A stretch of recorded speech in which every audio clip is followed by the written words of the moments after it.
Morning, good people. It's Iceberg coming to you this Monday morning. Happy Monday to y'all.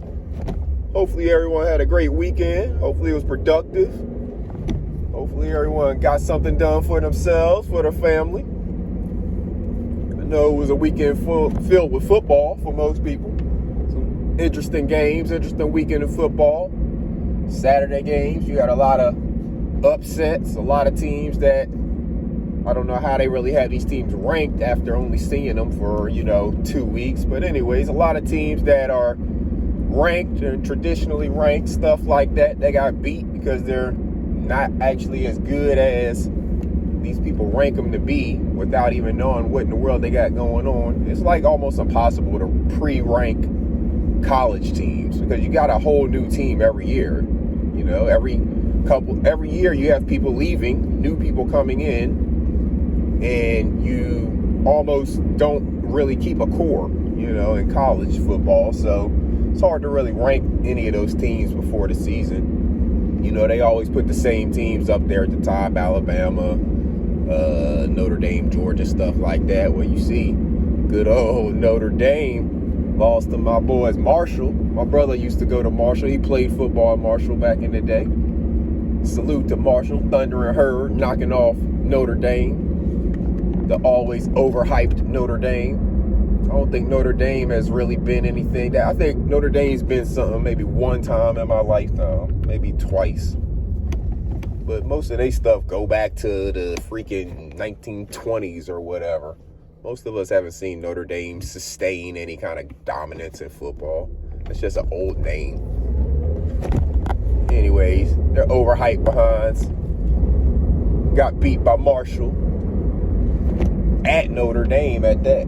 They're not supposed to lose at home to teams that the committee or the ranking committee so-called doesn't even have ranked.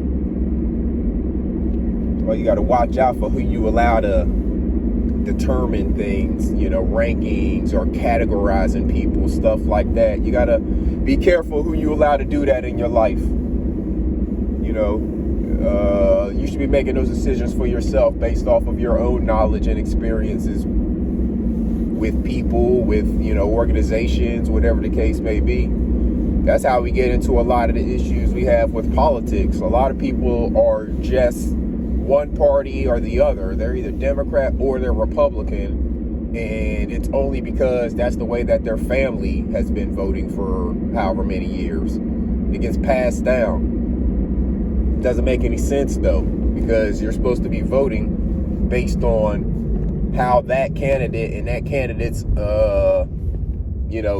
thoughts and morals and agendas fit with how it benefits you and your family. That's what you should be paying attention to, and that's what you should be holding them accountable for. We're in this election season, whenever these politicians are out going all over the place and they're making promises or saying things that they are going to do for you while they're in office to try to get your vote, you need to be writing down the stuff that they said they were going to do that you felt like was going to benefit you and your family.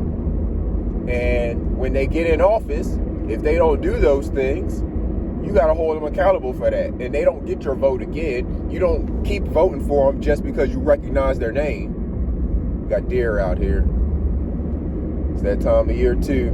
You got to be on the lookout for deer, especially when you're driving in and it's dark outside. But yeah, you can't be letting these politicians get away with that, like the high school, when people are going for the high school offices, student council offices, and they make a whole bunch of promises on things that they have zero control over. They be promising you things that got to do with money and stuff like that. High school student council members have zero say in how a school spends its money. Just like a lot of these people who you're voting for have very little say in how things go. Why? Because they just vote along with the way their party says to vote, as opposed to voting for the thing that best impacts their constituency. Because you can't tell me that every Republican or every Democrat constituent in every state across the country thinks the same. Yet, whenever it comes time for these votes to happen, you'll hear they voted across party lines. What that means is they're not paying attention to what the constituency wants. They're paying attention to what the party tells them to do. It's a group think. It's a group mentality. Because they think that the group is the only way to win. It's all about winning as opposed to doing what's best for the people. Because if we all really thought about it and we all admitted it to ourselves, we're more likely closer to the center and closer to agreement on a lot of the things that the politicians spend a lot of times distracting us arguing about.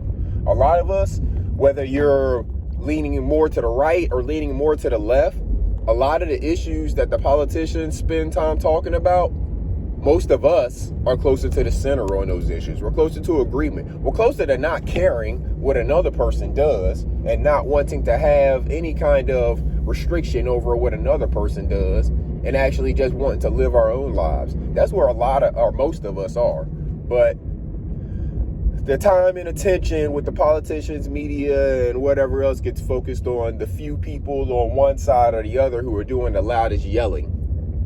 Because of whatever reason, they convolute issues and they'll want to bring, say, religion into sexual issues.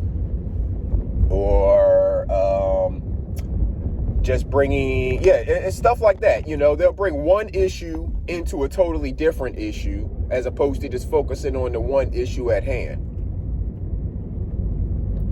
But that's the way that they keep the people distracted, is by keeping them divided, keeping them arguing over little things that are not important while all of the actual stuff is going on in a different room. I don't know how I got way down on this topic, just talking about football, college football at that. I was supposed to get into talking about some pro football because yesterday's game, Sunday, were some interesting outcomes. I can't say anything was necessarily an upset because it's week one. You don't even exactly know how these teams are going to look. And, you know, some teams come out rusty and then they'll drop a game or two in the beginning of the season and then they'll turn it on and you can't stop them the rest of the way.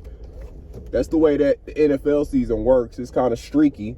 And teams that start off fast don't always make it to the playoffs. Teams that start off slow don't always miss the playoffs. NFL is weird like that.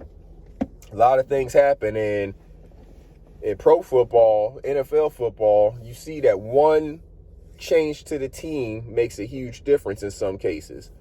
For example, Cowboys. Y'all are so pitiful. Cowboys fans, I don't understand any of you, actually, especially if you've become a Cowboys fan in the last 20 years. There's no reason why anybody should be a Cowboys fan over the last 20 years, like new Cowboys fans. And this is another part of what I was talking about with the people passing down stuff. Parents, y'all got to stop passing down y'all sorry team allegiances to your children. There's no child right now that should be a Cowboys fan unless they live in Texas, in the Texas, Dallas area, something like that. But there should be no Cowboys fans that are new, that are children, because their parents are Cowboys fans. Y'all are steering y'all child down the wrong direction. How do I know it's proof of that? Because there's Jets fans out here. There's still new Jets fans being made. When's the last time the Jets won? See what I'm saying? So y'all got to stop passing down these sorry team allegiances. But yeah, yesterday, interesting. Cowboys, they did what Cowboys do. We all expected them to come out and lose because they're terrible. They, of course, can't beat Tom Brady. He's undefeated against them. They get the quarterback hurt in the process because that's how Cowboys do. It's just Cowboys doing Cowboy things. And that's going to continue to be expected. Panthers, they gave up one. Well, the refs actually kind of got in the way on that a little bit. You know, you can't blame everything on the refs always, but some of those calls that the refs make in the last couple minutes of a game can shift the game. They called a roughing the passer call against the Panthers defense. You go back and look at the replay, it was very obviously not roughing the passer. The Panthers defender pushed the offensive lineman back into the quarterback. And, you know, he made a swiping motion. It looked like he swiped his helmet, but he didn't. But they called that, roughing the passer. That's 15 yards, automatic first down. So they got them in the field goal range for them to kick a winning field goal. So, little things like that, little stuff like that shakes the season, and it definitely shifts a game. You'll say this team shouldn't have lost, or this team, should have won, whatever. Little plays like that can shift the game, especially if they come at a certain time. Referee making a 15-yard penalty when all the team needs is a field goal to win, and they make that call in the last couple minutes of the game, and it's not actually justified. And it doesn't, you can't review it as the team. It's a penalty call. They don't review it. It's just my opinion that personal foul calls, all those 15-yard penalties should be reviewed by a booth to see if it actually happened. The referees, they can't get butthurt about it if their call gets overturned. They can't see everything. That was obviously a phantom call, There was no penalty there. I don't know what the referee saw, but there was no illegal action. There was no penalty there. But he called it anyways. There's no way to review it, and it puts the other team in field goal range. So that's the way things go in football. But it goes like that in life sometimes too. Sometimes you get kind of dealt a bad hand, is a way that we sometimes put it. You got dealt a bad hand. But not everybody gets dealt a bad hand, just sits and wallows in it. Some people actually use that to make themselves stronger, and then they go on and be productive in the world. Others use it as an excuse and continue to wallow in their own sorrow, and the bad hand that they dealt becomes just a terrible life altogether, because they use that bad hand as an excuse to make a bunch of bad decisions, not realizing that your circumstances don't determine your outcome. It's your choices and your actions that you make among them circumstances that determine your outcome. So just a little food for thought. I'm going to get on up in here, get my grind on so I can get out of here and do some more stuff for me and my family. Y'all make sure y'all are doing something for you and your family today. Don't spend all week preparing for next weekend's football games. Spend this week planning and preparing stuff for your family. Get it done. And then come Saturday and Sunday, you can chill, relax, and enjoy those football games. So until next time, this is Iceberg. Salute, good people.